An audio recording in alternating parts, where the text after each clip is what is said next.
150,000 lead service lines carrying water to homes and schools in Pennsylvania, and over 7,000 in Pittsburgh. This impacts children's brain development. I mean, for real. It's a hazard to their health.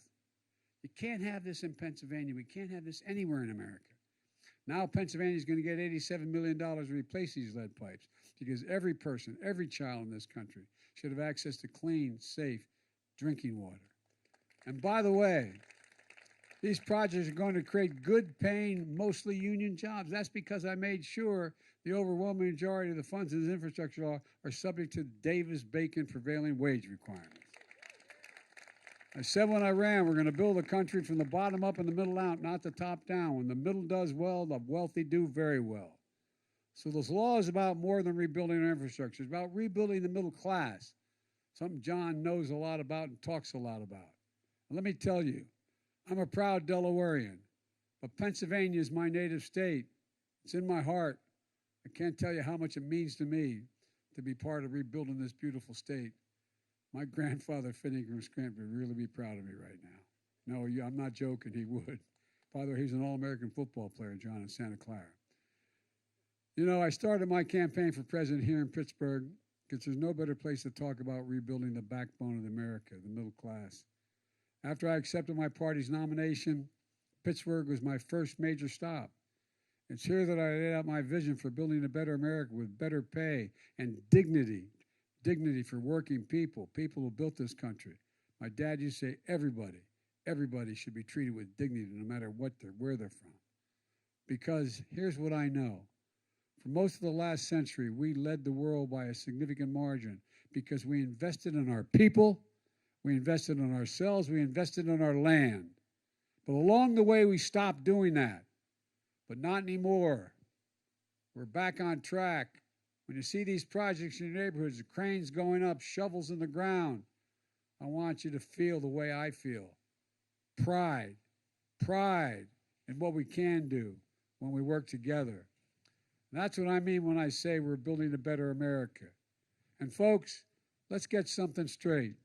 We managed to get some Republicans to vote for this, 13 in the House and 19 in the Senate. And I'm truly grateful for them. I mean it sincerely. But a whole lot more voted against it, but are taking credit for it now. You know, you may have seen the news report on CNN describing Republicans who voted the infrastructure law after attacking me and Democrats for passing what they called socialism. Socialism.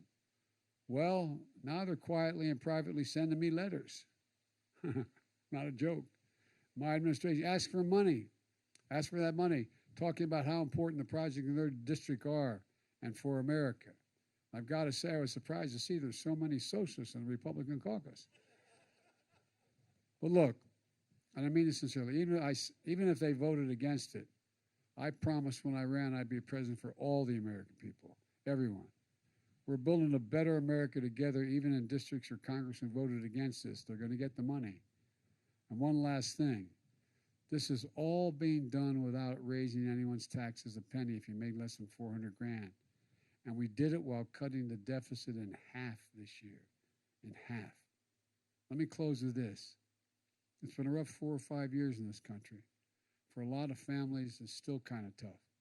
But there are bright spots where America is reasserting itself, like here, where the best workers in the world are hard at work building a future, a better future for everybody. We're proving our best days are ahead of us, not behind us. We just have to keep it going, and we know we can. I have never been more optimistic about America's future than I am today, and I really mean that. Just remember, we got to remember who we are. We are the United States of America.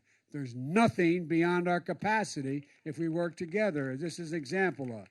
So God bless you all, and may God protect our troops, and thank you for what you've done, particularly all the workers here.